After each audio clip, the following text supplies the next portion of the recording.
Douce France s'échappe aujourd'hui en Auvergne, une région marquée par le volcanisme et aux richesses naturelles surprenantes.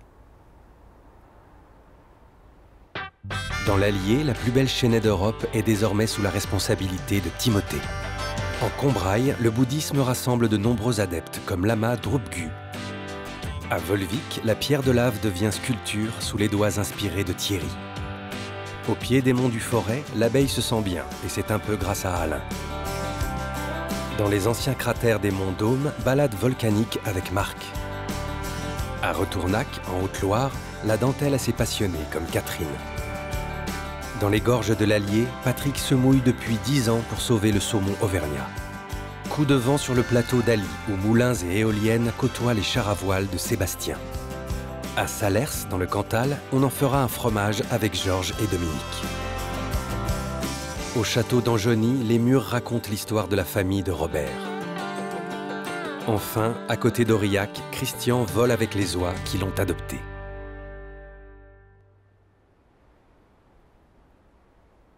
Notre voyage commence au nord-est du département de l'Allier. Aux confins du bocage bourbonnais se dresse un monument de la forêt française.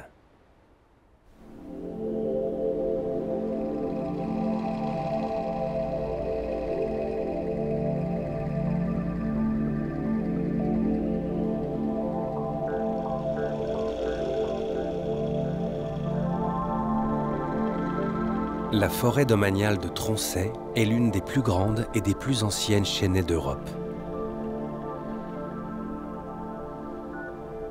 Le bois de ces chênes sessiles, l'essence dominante, est mondialement connu et recherché pour la fabrication des tonneaux.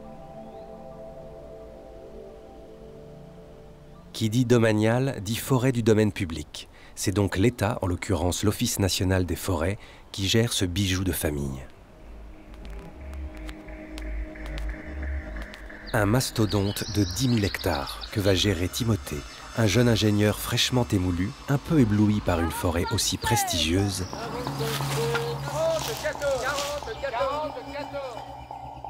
mais avant tout prédestiné à vivre dans les bois.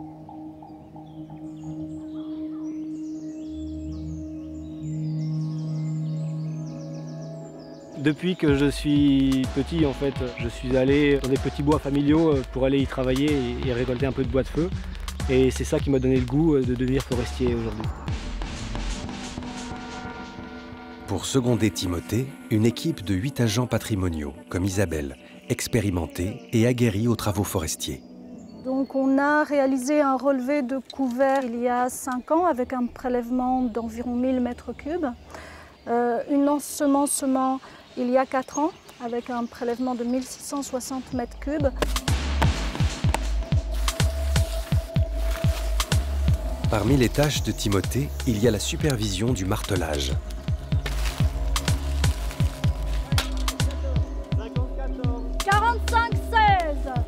L'opération consiste à repérer et à sélectionner les arbres qui seront abattus l'hiver suivant. 56 74 74 44. Et c'est passionnant parce qu'en fait c'est une forêt où il y a tous les aspects en fait à gérer. Donc on a une première fonction qui est la fonction de production de bois, qui consiste à aller prévoir les coupes et ensuite marquer les coupes et surveiller les coupes, mais aussi la chasse qui est très importante aussi, l'accueil du public qui est nombreux et la protection de l'environnement qui est un point sensible ici puisqu'on a une forêt ancienne avec une biodiversité très importante.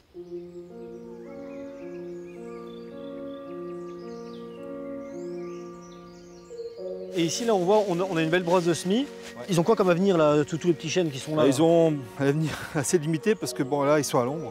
Par manque de lumière, ils ne vont pas s'en sortir, quoi. D'accord. Mais ce n'est pas le but, la parcelle ici, c'est pas une parcelle qu'on va régénérer. On va d'abord s'occuper déjà des semenciers au-dessus, mais on ne va pas s'occuper de ça. Ça viendra plus tard. Quand il y aura moins d'arbres, il y aura plus de lumière, donc après, on passera plus à la régénérer. Mais à 350 ans, ils donnent encore des semis. Oui, c'est ça qui est quand même encore étonnant, ouais. À cet âge-là, d'avoir encore des productions de glands importantes, quoi. Quand je suis arrivé donc, à Troncey, ce qui me faisait très plaisir, c'est un peu le sentiment d'un aboutissement.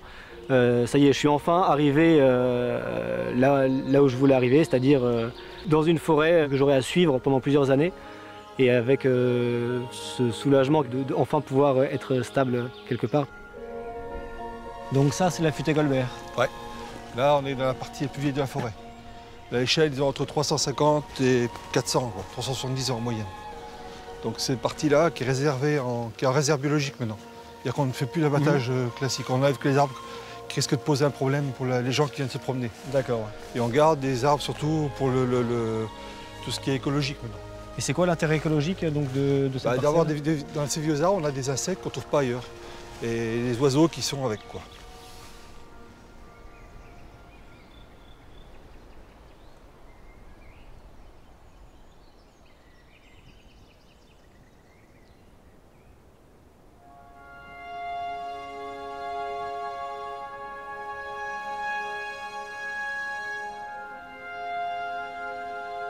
La campagne bourbonnaise est sûrement l'une des plus secrètes et méconnues d'Auvergne.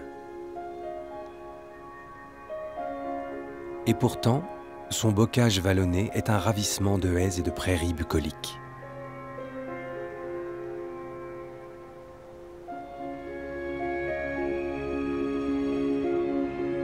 Sur les bords de l'Allier qui parcourt le département du nord au sud, Vichy reste l'une des grandes étapes thermales de France.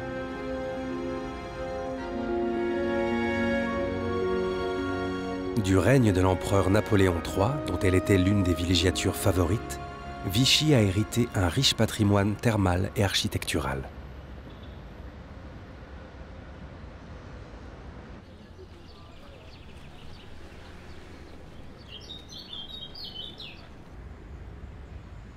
Vichy voulait rivaliser avec les grandes stations thermales d'Europe de l'Est. Villas prestigieuses, chalets d'inspiration mi-suisse, mi-coloniale, ont donc fleuri dans la seconde moitié du XIXe siècle.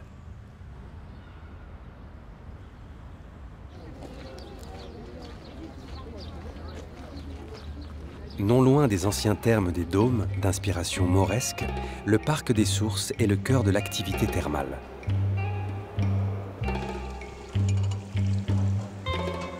Sous la verrière du Haule, on vient boire l'eau des 6 sources exploitées à Vichy et connues depuis l'époque romaine.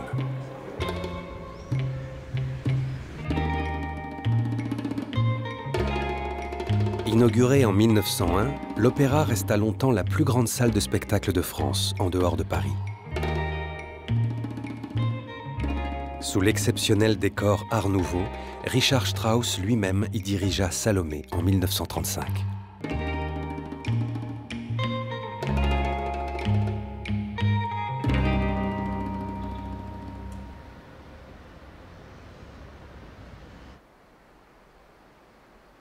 Nous quittons l'Allier pour le département du Puy-de-Dôme et plus précisément la région des Combrailles, terre de grande sérénité.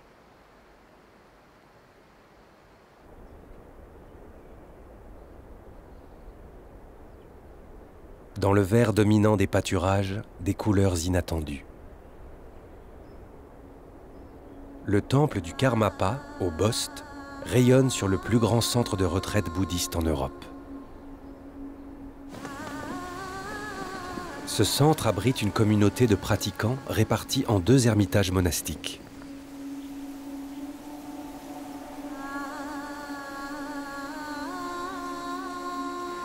Voilà 16 ans que Lama Drupgu vit ici.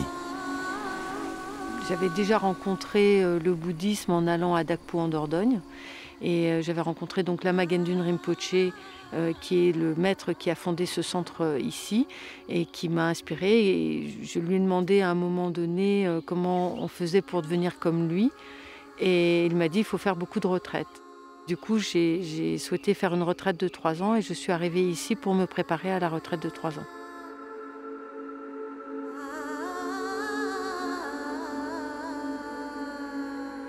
Il y a des gens qui viennent donc pour recevoir des enseignements ou pour faire des retraites.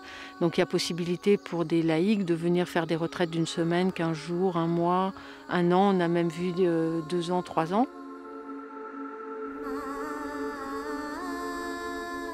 Il n'y a pas besoin de faire une retraite pour être bouddhiste. On peut être bouddhiste et pratiquer chez soi et avoir une vie laïque. Quand on fait une retraite, c'est le souhait vraiment d'approfondir l'enseignement et de se donner un espace privilégié pour pouvoir aller au cœur de l'enseignement, ne pas être distrait par l'extérieur, par les activités ordinaires, par l'agitation générale.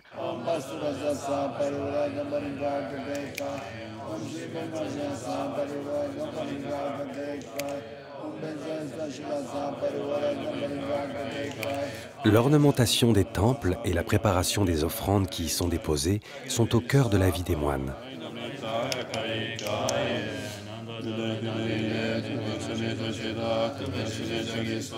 Les différents rituels, comme celui de Mahakala, rythment le quotidien spirituel de la communauté.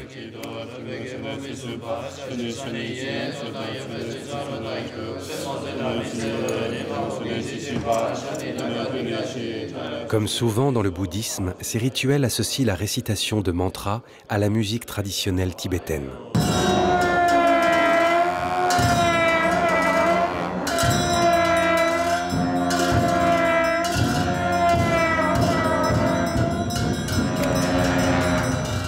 Quand on arrive avec une culture un peu différente, on est observé de près par les gens de la région, le village, les paysans, etc. Et petit à petit, ils ont pris confiance parce qu'ils ont vu que voilà, ce qu'on disait, on le faisait. Et donc l'échange, naturellement, est devenu de plus en plus ouvert, chaleureux et amical. Maintenant, le voisin nous apporte des courgettes et des carottes et voilà, ils viennent de temps en temps manger avec nous. Il y a vraiment un échange qui se fait en toute simplicité.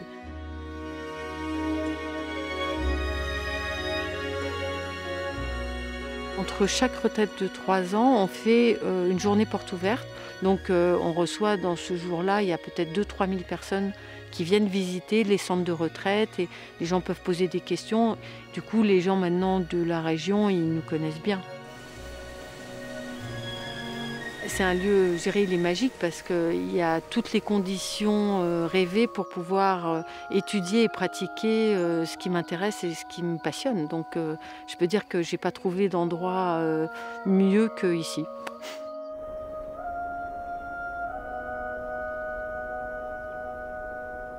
La France compte au moins une centaine de lieux de culte bouddhiste, qu'ils soient de tradition tibétaine, japonaise, indienne ou encore vietnamienne.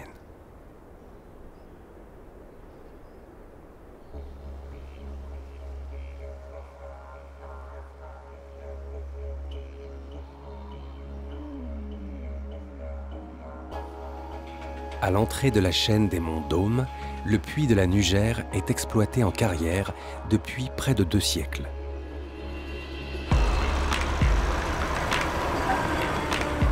La trachyandésite, plus connue sous le nom de pierre de Volvic, est une roche éruptive provenant des différentes coulées de lave du volcan.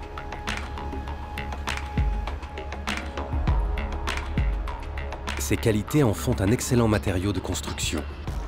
Dès le XIIIe siècle, elle servit à bâtir de grands édifices, comme la cathédrale de Clermont-Ferrand.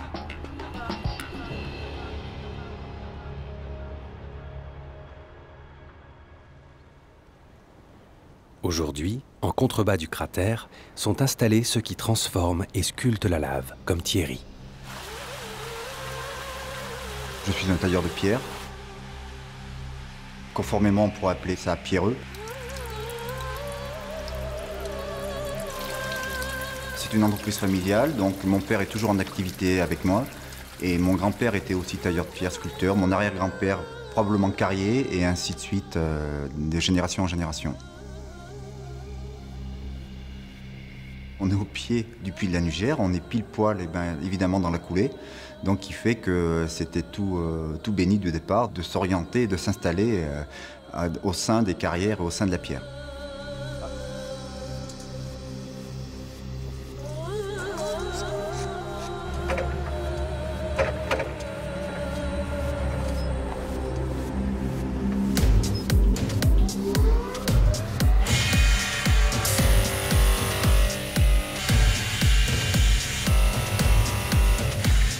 J'ai commencé tout petit, évidemment, dans l'entreprise avec mon père quand j'étais gamin. Donc, j'ai sculpté des choses figuratives qui se faisaient à l'époque, il y a 30 ans. Et ensuite, j'ai commencé à sculpter de l'ornementation, à aller un petit peu plus loin, à essayer de découvrir un petit peu toutes les capacités physiques du matériau. Cette pierre de lave possède plein de capacités, ne serait-ce que techniques et mécaniques. Nous pouvons la polir, les vider, elle possède une certaine élasticité.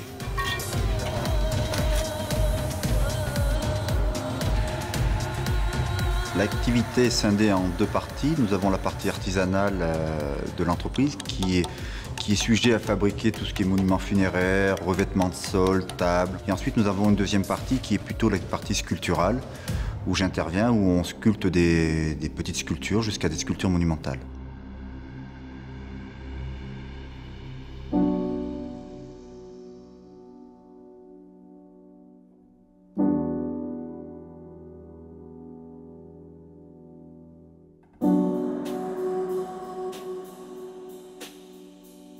L'élasticité de la pierre de Volvic offre à Thierry d'infinies possibilités d'expression, parfois fines comme de la dentelle.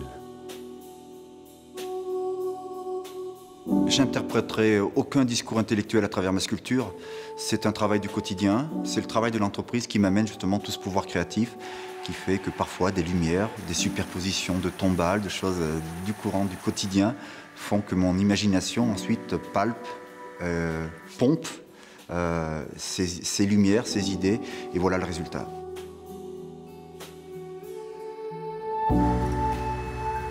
Il est clair que je n'ai pas laissé le choix à mon père de guider mon avenir professionnel ou le choix de mes sculptures, mais je sais qu'intérieurement et par rapport à des on-dit, il paraît qu'il est assez fier de ce travail parce qu'il se rend compte que c'est un travail vers l'avenir et que bon, il sait que sa génération descendante est encore made in lab.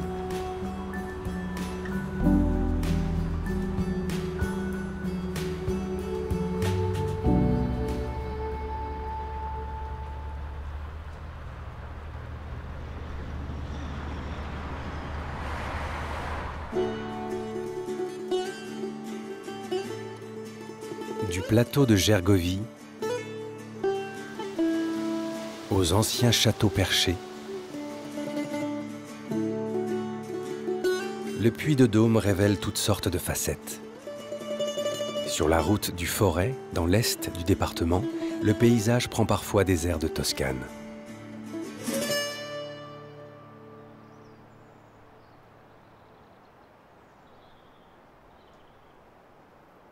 À quelques collines de la ville de Thiers, cité de la coutellerie, Visconta, elle, a sa cité des abeilles. Un petit royaume sur lequel règne Alain, apiculteur préoccupé. J'ai des problèmes concernant la survie de mes abeilles. C'est le mur du son, ça. C'est lui, là.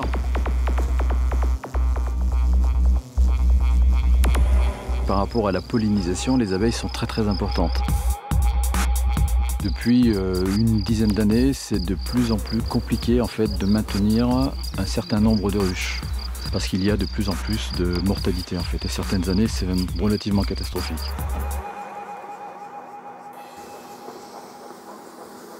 Alain est arrivé du Jura il y a une trentaine d'années, animé par sa passion du miel et des abeilles. Une passion qu'il aime à communiquer, sa façon à lui de militer. Alors sur ce cadre, ce qu'on voit le plus, c'est du miel qui se trouve dans cette partie-là.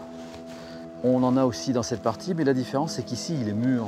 On voit à l'intérieur le miel qui brille, et là il est en cours de finition.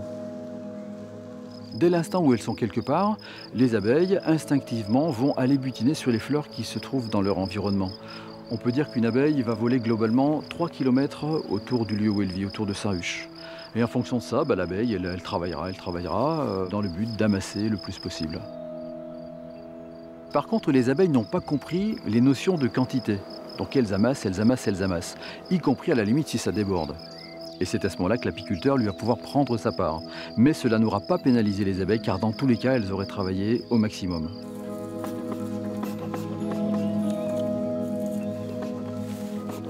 Lorsque je les enfume, c'est forcément désagréable pour elles. Il faut imaginer que j'envoie quand même de la fumée chez elles, à l'intérieur. Ce que l'on peut dire, c'est que c'est le seul moyen que l'on a encore aujourd'hui, en 2011, pour maîtriser les abeilles.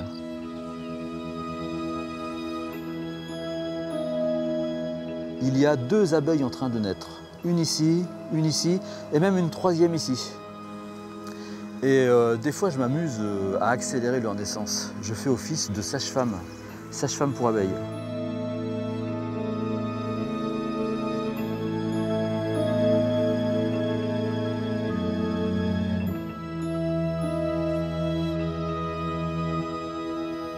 Regarde, elle est, hop, ça y est, elle est née.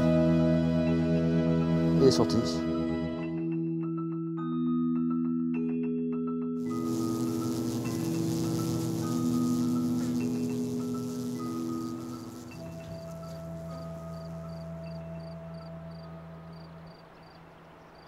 Le Forêt, qui au sud laisse place au plateau du Livradois, porte un épais manteau forestier exploité pour le bois d'œuvre.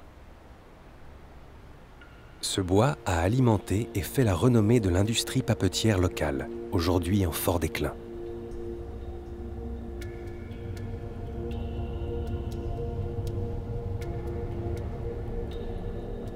Veillant sur la Limagne fertile, au sud de Clermont-Ferrand, le village d'Usson se signale de loin.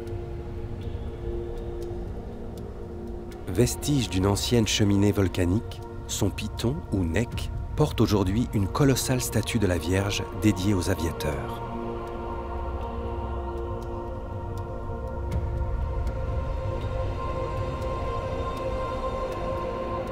Retour dans les monts Dôme. Au sommet des plus jeunes volcans de France, les troupeaux de moutons viennent pâturer les estives à la belle saison, empêchant la forêt de fermer totalement le paysage.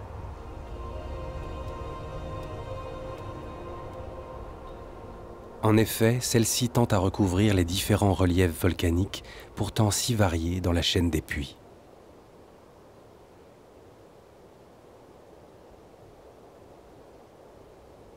Le puits de la Vache et son voisin de la Solace sont par exemple typiques des volcans éruptifs dits en fer à cheval.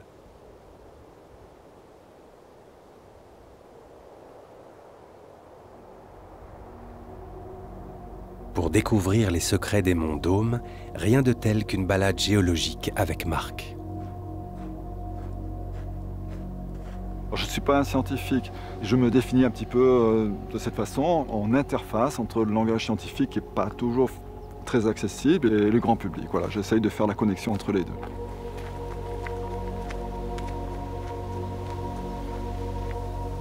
Enfant du pays, Marc a marié sa passion de la géologie à celle de la randonnée pour en faire son métier d'accompagnateur scientifique. Ici, nous sommes à Lachamps. Il y a 35 000 ans, une coulée de lave coulée ici, donc. Cette coulée de lave contient de la magnétite, et la magnétite a cette caractéristique de subir le champ magnétique terrestre et s'oriente donc au champ magnétique terrestre d'il y a 40 000 ans. Et qu'est-ce qu'on s'aperçoit? Eh bien, que le champ magnétique terrestre était inverse à celui d'aujourd'hui.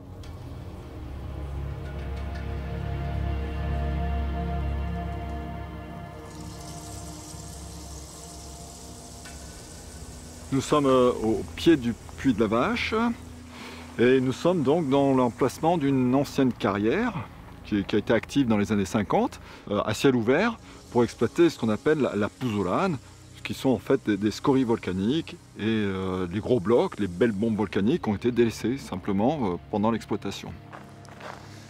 Voilà une magnifique bombe volcanique qui raconte toute une histoire d'une bombe bien fuselée. Regardez les formes aérodynamiques.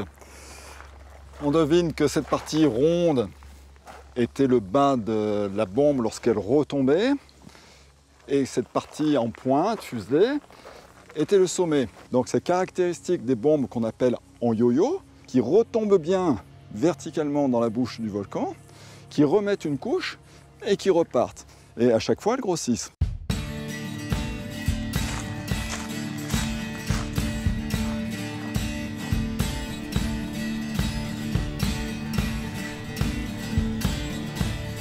Le puits de la Vache date d'environ de 8000 ans. Donc pour un volcan, c'est extrêmement récent. Si on compare la vie d'un volcan et notre vie à nous, c'est même pas 24 heures, c'est tout neuf. Ah, une bombe intéressante là, on voit qu'elle a été cassée à l'impact au sol. Ça arrive souvent, les extrémités de bombes se cassent ainsi. Et puis là, il y a un bon morceau, hein, avec une espèce de croûte comme le pain qui décongèle, si vous voulez. Là.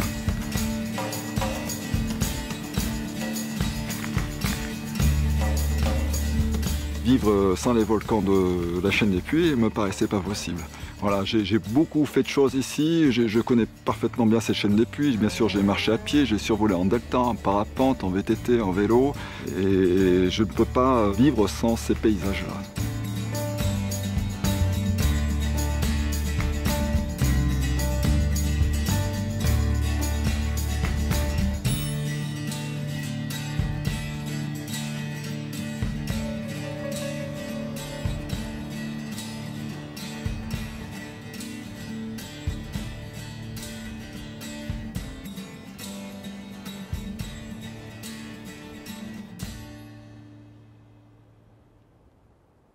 Notre voyage nous mène à présent en Haute-Loire, le midi de l'Auvergne. Et pour commencer, direction le pays de Retournac.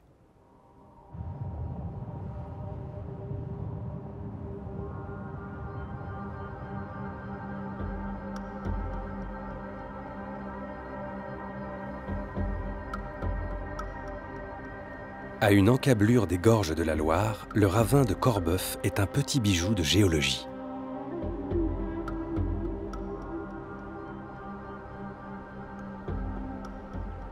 Surnommé le Petit Colorado de l'Auvergne, il forme un surprenant défilé de dunes façonnées sans relâche par l'érosion depuis la dernière glaciation.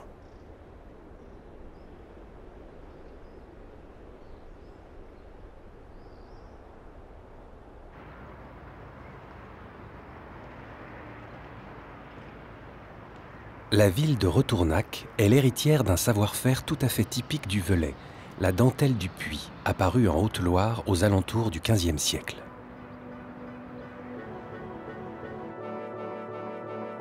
Dans un ancien bâtiment dentelier est installé le musée des manufactures de dentelle. Un fonds riche de 450 000 pièces, dont 100 000 modèles différents.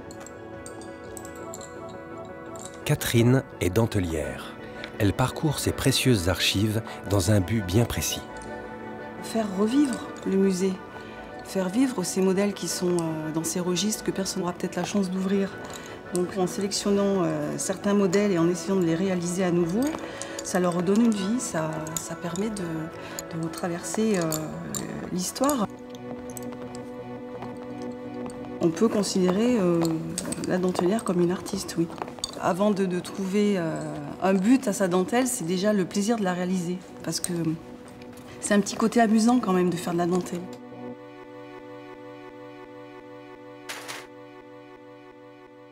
Après l'apogée de la dentelle à la main au XVIIIe et au XIXe siècle, la Haute-Loire a su largement amorcer le virage de la mécanisation.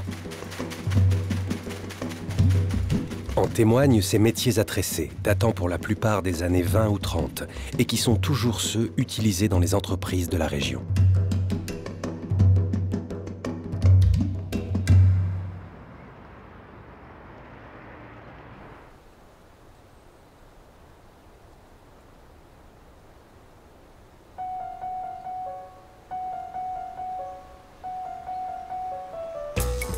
Au sud du Puy-en-Velay, la Loire naissante est encore une petite rivière impétueuse et fraîche.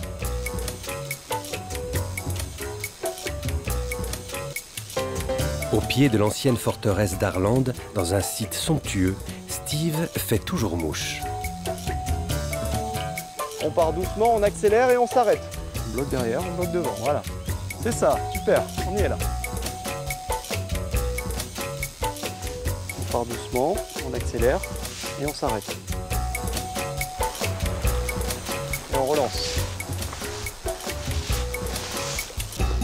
Notre jeune guide de pêche a le fouetté naturel, un mode de lancer qui distingue très nettement la mouche des autres techniques de pêche en rivière.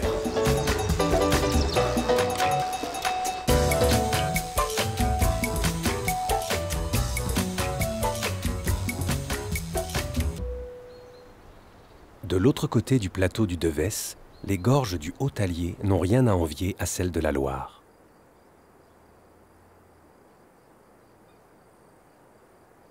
Un parcours truffé de petits trésors naturels et architecturaux.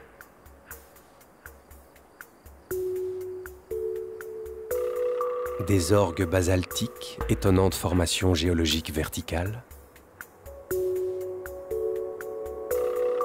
de petites chapelles solitaires comme celle de Sainte-Marie-des-Chazes.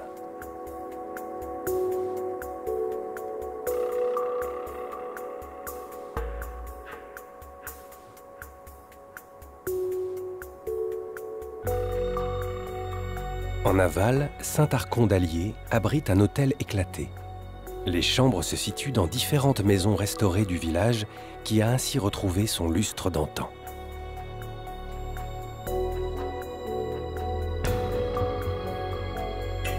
À quelques kilomètres, Chanteuge se signale par son imposante église romane, jadis résidence d'été des abbés de la Chaise-Dieu. Chanteuge est également réputé pour une initiative environnementale bien spécifique.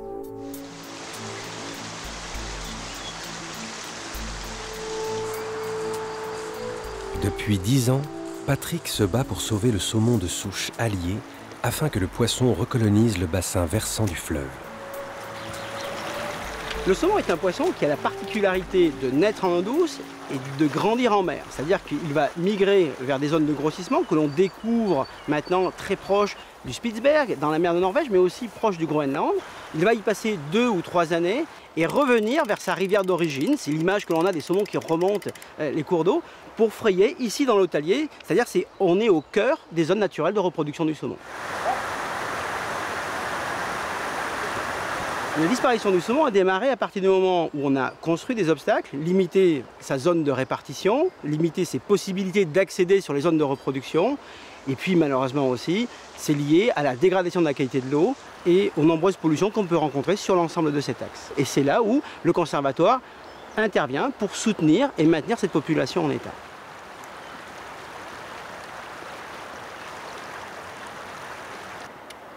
Pour produire dans l'établissement, on a besoin d'utiliser des géniteurs sauvages et des géniteurs qui viennent de la rivière. Et à partir de là, on va les capturer, on va les amener dans l'établissement, on les fera grossir et ils serviront de reproducteurs. L'établissement dont Patrick est le directeur est le Conservatoire national du saumon, la plus importante salmoniculture d'Europe.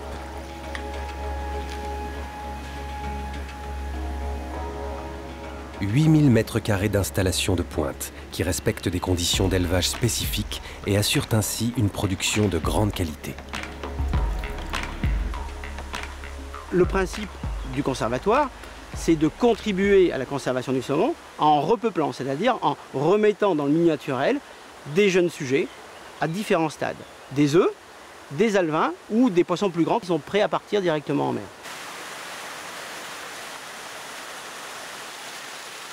La passion vraiment du saumon m'est venue très jeune parce que j'ai eu la chance d'être un local de l'étape, d'habiter Langeac, d'aller à la pêche et d'être accompagné par un grand-père qui m'a transmis toute cette passion autour de la pêche et des poissons. Et progressivement, j'ai voulu en faire un métier. Et aujourd'hui, c'est un luxe de pouvoir transformer sa passion en métier.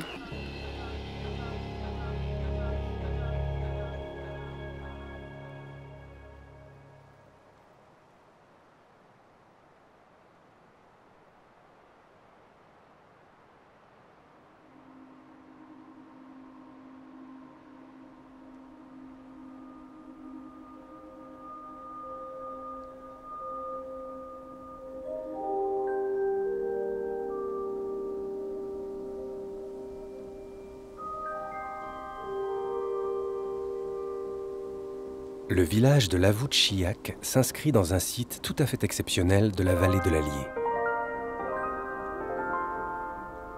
Une ancienne abbaye cistercienne et une église du XVe siècle s'élèvent dans sa partie centrale qui s'allonge sur une presqu'île dans une boucle parfaite de la rivière.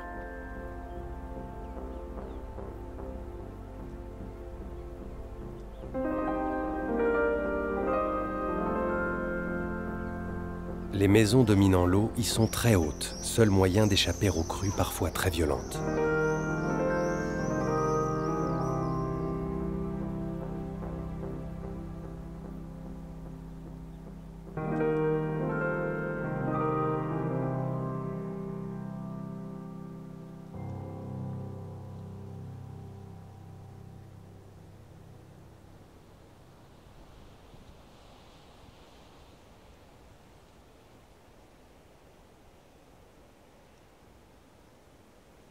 Au XIXe siècle, le plateau d'Ally, frontalier de la Haute-Loire et du Cantal, comptait une dizaine de moulins à vent.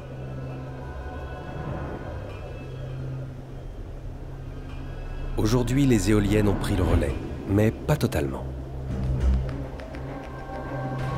Ce pays est relativement agricole, essentiellement du seigle, donc c'est ce qui explique notamment la présence de nombreux moulins à vent sur notre plateau. Sébastien coordonne l'association en charge de la préservation des derniers moulins d'Ally.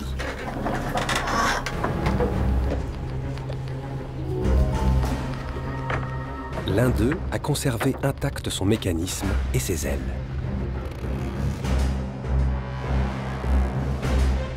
Le moulin de Parja, on pourrait vraiment le faire fonctionner comme à l'époque, mais c'est vrai qu'aujourd'hui on s'en sert surtout comme musée de la meunerie, surtout expliquer le travail compliqué du meunier, expliquer les mécanismes ingénieux aussi qui avaient été installés à l'intérieur.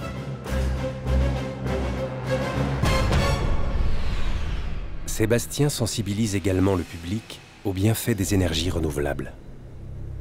Avec l'arrivée des éoliennes sur ce plateau d'Ally, ça fait réfléchir un petit peu les gens, les mentalités changent, évoluent. Et c'est vrai que travailler avec d'autres types d'énergie renouvelables ou travailler sur les économies d'énergie, finalement on se rend compte qu'ici, les gens ont été marqués par l'arrivée des éoliennes. Et quelque part, on va retrouver de très nombreux sites où on a des panneaux solaires photovoltaïques installés sur les toits des exploitations agricoles. On a des gens qui se mettent à faire du séchage solaire de foin en grange. Voilà, les agriculteurs se bougent. C'est parti! Mais la passion de Sébastien pour le vent ne s'arrête pas là. Sur le plateau d'Ally, et puis plus largement en Auvergne, voire au-delà sur l'ensemble du Massif central, pour l'instant, aucun club de location de chars à voile, c'est assez innovant. On sera certainement les premiers, les seuls, à faire ces locations, ces baptêmes de chars à voile, donc au milieu des moulins et des éoliennes. Un beau clin d'œil. Un super collègue, j'en fais une moi aussi. Ici, le vent peut être assez froid lorsqu'on a la bise, donc le vent du nord. Et ce vent ici, c'est à peu près 300 jours par an. Donc sur 300 jours de vent par an, entre les moulins, les éoliennes et le char à voile, normalement ça devrait tourner.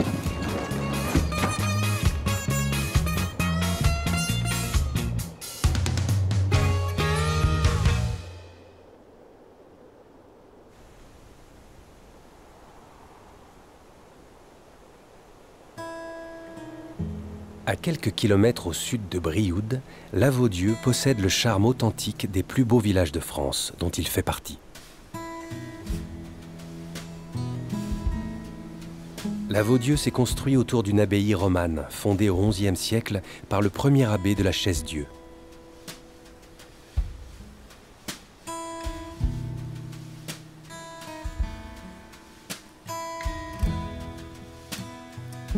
Cette fameuse abbaye de la Chaise-Dieu, la voilà, majestueuse, aux proportions impressionnantes. C'est aujourd'hui un haut lieu de la musique sacrée.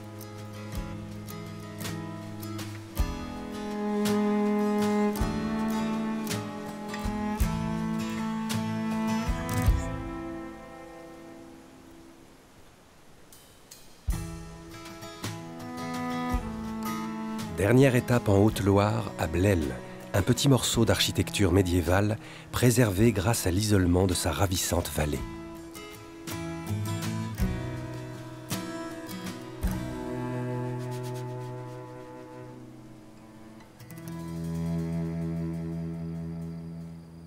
Nous prenons à présent la direction du département du Cantal et de la région de Salers, célèbre pour ses vaches et son fromage.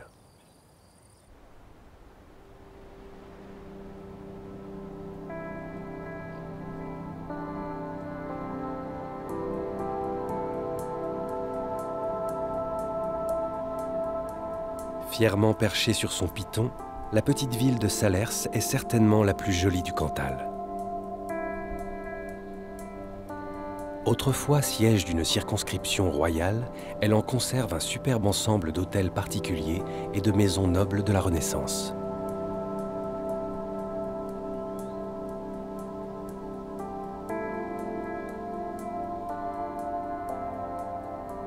La vallée du Mars est l'une de ces petites vallées verdoyantes qui descendent des monts du Cantal.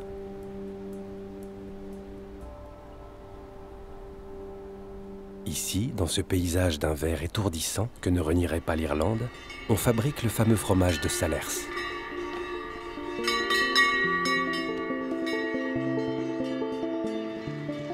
Bienvenue à la ferme de Georges et de Dominique. Éleveurs de Salers jusqu'au bout des ongles. C'est un choix que j'ai fait dès que je me suis installé en 1981. J'ai choisi d'avoir un troupeau de vaches salaires, puis les traire en attendant que mon père prenne la retraite. Et quand mon père a pris la retraite en 1987, j'ai repris la transhumance et la fabrication en montagne. J'avais déjà cette idée tout jeune et voilà, je l'ai réalisée.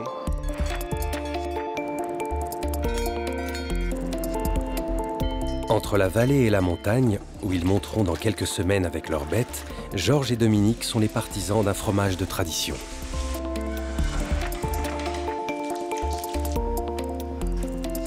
Le fromage, il est porté à la cave au bout de 3 jours. Il faut 3 jours pour faire un fromage. Il est posé sur une planche en bois. Il est frotté et retourné 2 fois par semaine et il ne sera revendu que 3 mois plus tard. On a une cave dans la vallée, on a 2 caves en montagne. Et même on pousse la bêtise, parce que certains pensent que c'est de la bêtise, quand on fabrique nos fromages en automne, eh bien on remonte ces fromages affinés en montagne. Oui, c'est vrai, on fait ça aussi. Alors il faut savoir une chose quand même, c'est qu'en 1960, il y avait quand même 1000 burons qui fonctionnaient dans les montagnes. Aujourd'hui, il n'y en a plus que 3.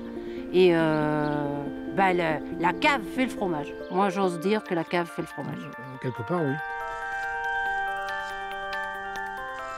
Toute passion, c'est un travail. Et c'est un peu plus de travail que les autres, ça c'est clair. Mais bon, quand on fait ce qu'on aime, voilà, on fait des sacrifices autrement. Toute ma vie, j'en ai fait.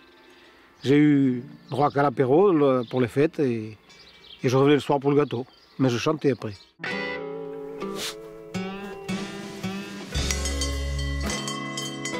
C'est des sacrifices, il n'y a pas de samedi, il n'y a pas de dimanche, il n'y a pas de jour férié. Mais voilà, c'est compensé par la reconnaissance quand même. Le fromage, on n'en a pas assez. La récompense, elle est là. On espère être en forme à la retraite pour pouvoir voyager un peu, faire autre chose. Ce qu'on n'a pas fait.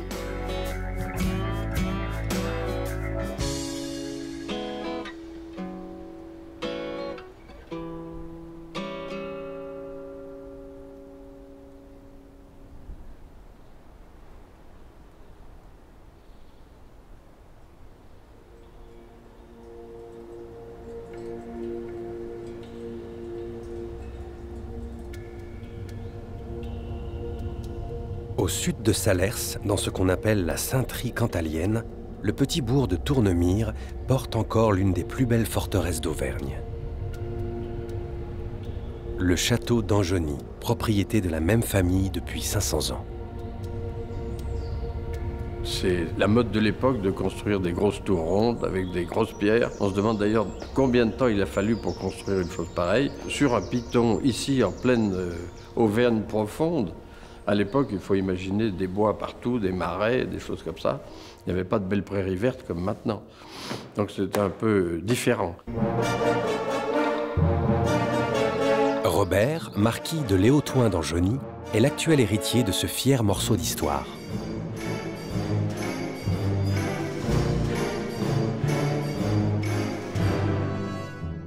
Pratiquement, la famille est là depuis l'origine, puisque notre aïeul Louis II d'Angeny, qui l'a construit, il l'a transmis à son fils, qui a transmis à son fils, etc.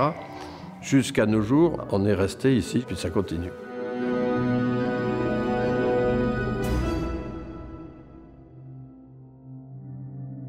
La chapelle est l'un des lieux remarquables du château.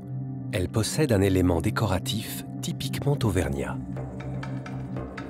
Cette chapelle a l'avantage d'avoir dans une petite niche cette Vierge Noire qui est tout à fait étonnante. Dans la tradition des Vierges Noires, on ne sait pas quand elle est arrivée dans le château. Elle a peut-être protégé la famille et le château pendant la Révolution, puisqu'on a souffert moins que d'autres.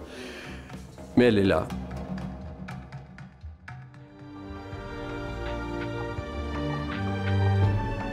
Cette chapelle, elle a été décorée au début du XVIe siècle, si vous voulez, à l'époque de Louis XII. La représentation, c'est ni plus ni moins que du catéchisme en bande dessinée, si vous voulez, puisque ça raconte l'histoire du Christ, principalement, bien sûr, toutes les scènes de la Passion du Christ, mais aussi, dans les voussures, toutes les scènes de sa vie dite publique.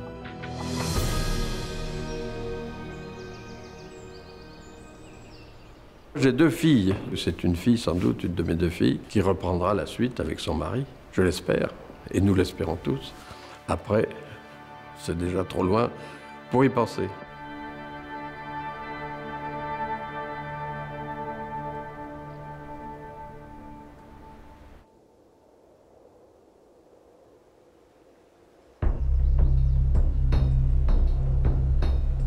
Au sud-est du Cantal, la Truyère a creusé des gorges aux allures sauvages. Plusieurs barrages l'ont par endroits transformés en lacs, comme ici, à Grandval. Romantiques à souhait, les ruines du château d'Alleuse, érigé au XIIIe siècle, dominent le lac de près de 30 mètres de haut.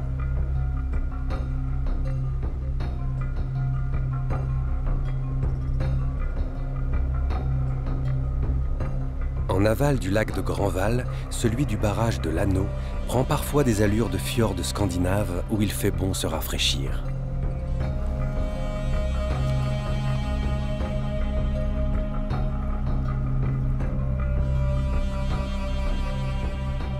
Au-dessus de la vallée de Lander, Saint-Flour est le 2e centre urbain du Cantal.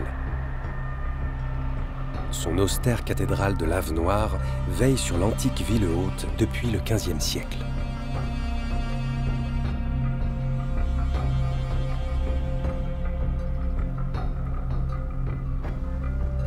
Au cœur du département, un lieu sublime, les monts du Cantal.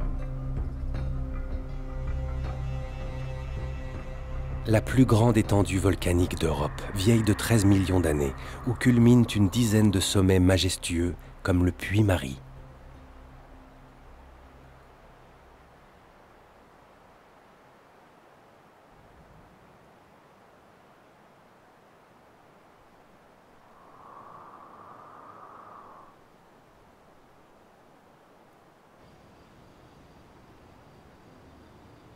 Au pied de ces géants de verdure, un homme tutoie le ciel et les oiseaux.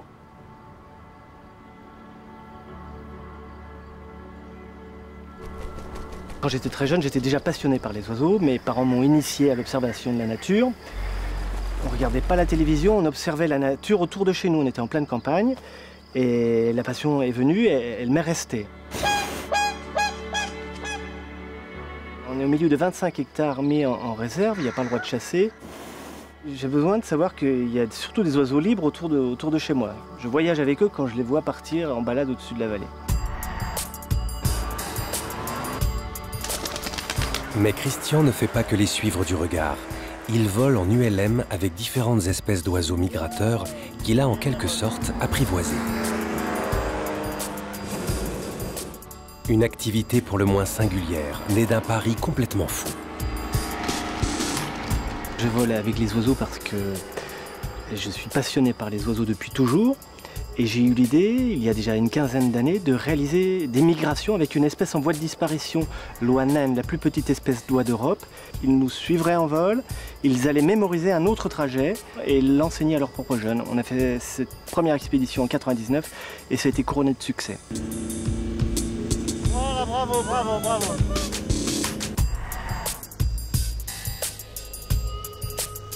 J'ai eu l'idée, pour pouvoir essayer de financer en partie ce projet, de proposer des baptêmes aériens avec nos oiseaux au public. Voilà, c'est une émotion très forte pour tout le monde. Pour moi aussi de faire partager ces grands moments que je vis avec les oiseaux depuis 15 ans. T'as vu qu'elle remuait la queue? C'est m'a dit bonjour. T'as vu ça?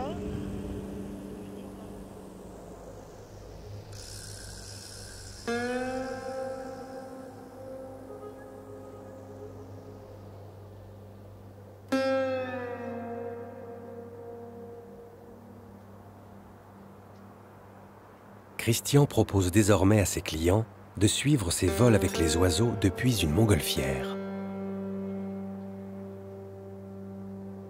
Un bon moyen, en outre, d'apprécier la splendeur du pays d'Aurillac.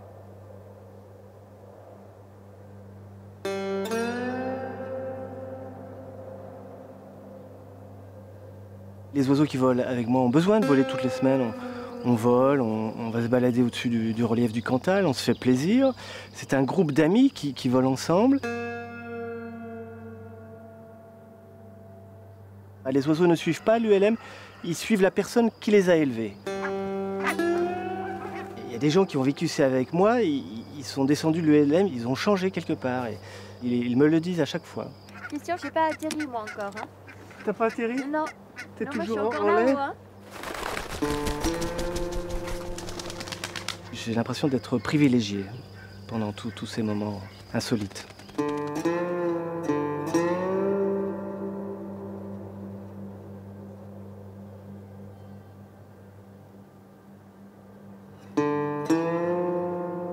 C'est sur ce paysage privilégié que s'achève notre tour en Auvergne.